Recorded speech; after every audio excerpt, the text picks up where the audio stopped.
madaxda xisbiga kulmiye ee dalkani Jarmalka ayaa si weyn uga jawaabay eedeymaha xisbiga wadani uu soo jeediyay xisbiga talada Somaliland hogaamiye ee kulmiye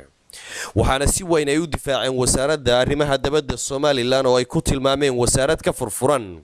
wasaaradii hore ee arrimaha dibadda ee Somaliland soo maray waxaana ay soo dhaweeyeen wadahadalada Somaliland iyo Soomaaliya ee dalka Turkiga inaanu maanta kaga jawaabno dareenkayga aanu cabirno aanu u sheegno xisbiga kulmiye haddii inta kale ka aamuseen inaanu anagu ka aamusayn aanan u dul qaadanayn intay leeyihiin in ka badan aanu leenahay waxaan leeyahay xisbiga mucaaradka ee wadani ama axsaabta mucaaradka waxaan leeyahay idinka laftiina dad baa idin soo doortay idinka laftiina dad baa idin codeeyay dad baa idin kala soo dhex baxay 17 xisbi in ka badan maxaad u qabateen maxaad ku celiseen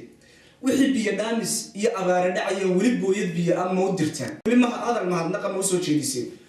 meelihii ugu badnaa ay aad codka ka hesheen wali ma ku laabateen mise aqoontiinu waxay noqotay intaad madaxtooyada soo hor fadhiisataan oo aad koraasi soo hor qaadataan inaad tiraahdaan marba madaxweynuhu iyo la kulmay ka warhaynay siyaasadda Soomaaliland inaanay dhaafi jirin Djibouti Ethiopia Ingiriiska dabcan waa saddex wadan saaxiibtinimadooda iyo soo dhaweyntooda muhiim inoo tahay haddana waa inaynu tijaabinaa caalamka ka qodobada muhiima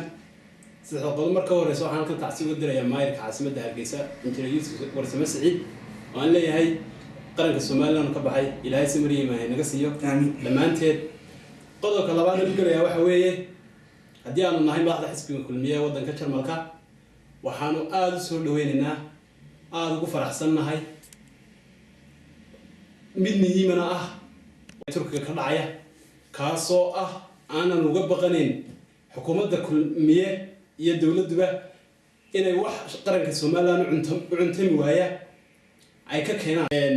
mudaharaad ka dhacay Brussels ee qadiyadda madaxbannaanida Soomaaliland lagu taageerayo ayaa waxaan halkan dhammaan uga soo jeedinayaa shacabweynaha reer Soomaaliland ku nool wadanka Jarmalka iyo wadamada kale qaaradda Yurub inay 12 bisha insha Allah ta'ala ay ugu feejignaadaan Mustafa Xaaji Aadan Haaruun telefishinka caalamiga ee Hon Cable TV Jarmalka